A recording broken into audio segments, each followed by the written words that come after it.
ভাই রে ভাই, ক্রিকেট দুনিয়াটা এখন আর ব্যাটে বলে ঠুকাঠুকির জায়গা নেই। এটা এখন রীতিমতো ঘূর্ণিঝড়ের আখড়া। বিশেষ করে টি-20 আসার পর থেকে বোলারদের অবস্থা হয়েছে পাড়ার মোড়ের মার খাওয়া ছোট ভাইয়ের মতো। কিন্তু এই মারপিটের মিছিলে এখন এমন একজনের নাম শোনা যাচ্ছে যা শুনে বড় বড় ছক্কা স্পেশালিস্টদের রাতের ঘুম হারাম হওয়ার দশা। নাম তার সাহিবজাদা ফারহান। নাম শুনে মনে হতে পারে কোন নবাবজাদা বুঝি ড্রয়িং রুমে বসে চা খাচ্ছেন, কিন্তু না, ইনি ক্রিজে নামলে বোলারদের রীতিমতো নাস্তা বানিয়ে ছাড়ছেন। পরিসংখ্যান বলছে 2025 সাল থেকে টি-20 বাজারে ফারহান একাই এক ছক্কা মেশিন। অভিষেক শর্মা কিংবা ডেভাল ব্রেভিসের মতো তরুণ তুর্কিরা যখন ভাবছিলেন তারাই বোধহয় এই যুগের ক্রিস গেইল, ঠিক তখনই ফারহান এসে বললেন, লাইনের পিছে দাঁড়ান ছোট ভাইরা, আসল বস চলে এসেছে, চলুন একটু হিসাব নিকাশে বসে। 2025 সাল থেকে এখন পর্যন্ত এই পাকিস্তানি ওপেনার মোট ছক্কা হাঁকিয়েছেন 150টি, তাও মাত্র 69 ইনিংসে। মানে প্রতি ম্যাচে তিনি অন্তত দুটো করে ছক্কা মারেন, আর বাকি সময়টা কি করেন? সম্ভবত বোলারদের কান্নার শব্দ উপভোগ করেন। আমাদের বেবি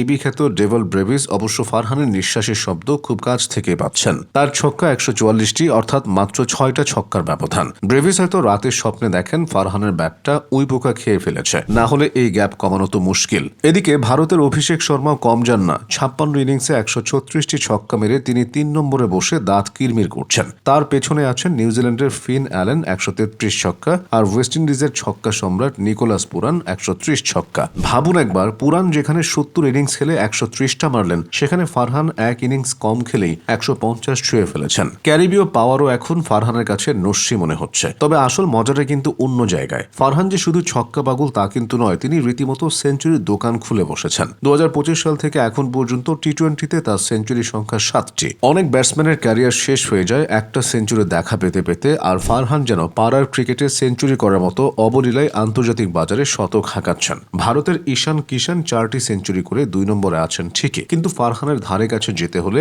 ঈশানকে এখন নিয়মিত হরলিক্স খেয়ে নামতে হবে। রানের পাহাড়ের কথা যদি বলি, ফারহান সেখানেও হিমালয় হয়ে দাঁড়িয়ে আছেন। 2690 রান করে তিনি সবার উপরে। গড়ের দিকে তাকালে চোখ ছানা বড়া হয়ে যায়। 42.05। টি-20তে যেখানে মানুষ 20 রান করতে গিয়ে হাঁপিয়ে ওঠে, সেখানে ফারহান প্রতি ম্যাচে গড়ে 42 রানের বেশি নিয়ে ড্রেসিং রুমে ফেরেন। দ্বিতীয় স্থানে থাকা নিউজিল্যান্ডের টিম সাইফার্টের রান 2197। ফারহানের রান যেন তেলের দামের মতো হু হু করে বাড়ছে। সাইফার্ট তাড়া করতে করতে বেচারা স্রেফ ক্লান্ত। কিন্তু গল্পের টুইস্টটা এখানেই। সব জায়গায় ফারহান রাজা হলেও গতি বা স্ট্রাইক রেটের খেলায় এসে তিনি একটু লজ্জা পেয়ে গেছেন। অভিষেক শর্মা যেখানে 200.81 স্ট্রাইক রেটে ব্যাট চালান, সেখানে ফারহানের স্ট্রাইক রেট 152.58। এই তালিকার টপ 5 এর মধ্যে শুধু নিকোলাস পুরানি ফারহানের চেয়ে ধীর গতির। ফারহানের অবস্থাটা অনেকটা সেই ছাত্রের মতো যে পরীক্ষায় সব প্রশ্নের উত্তর লেখে, কিন্তু হাতের লেখাটা একটু ধীর। সবচেয়ে অদ্ভুত বিষয় হলো ফারহান এই সময় সবচেয়ে বেশি চারও মেরেছেন, 243টি। ভাবুন একবার, একটা মানুষ সবচেয়ে বেশি চার মারলো,